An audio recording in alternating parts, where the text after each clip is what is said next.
And a history honored today in Tazewell County, a ceremony unveiling new gravesite markers for the Revolutionary War as part of the community celebration for the Americans' 250th anniversary. Kayla Johnson takes us to Dillon for the story.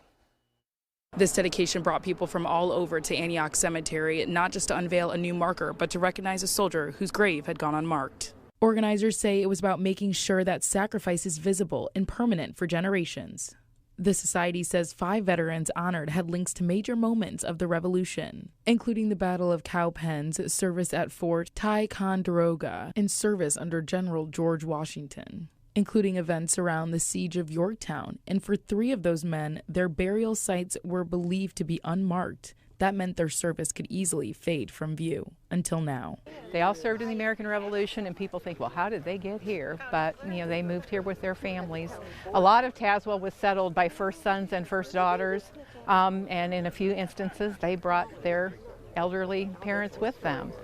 So we are beyond honored to have that little piece of history here in Tazewell County. The ceremony specifically recognized Revolutionary War veteran David Shipman, while also sharing information on all 5 veterans and recognizing living descendants. Well, I think it's recognition for the past service that probably was long overdue. Having the monument up for him to recognize where he was in this area is nice. The new stone monuments are located at Deacon Cemetery, Dillon Cemetery, Tennessee Point Cemetery, Antioch Cemetery, and Woodrow Cemetery.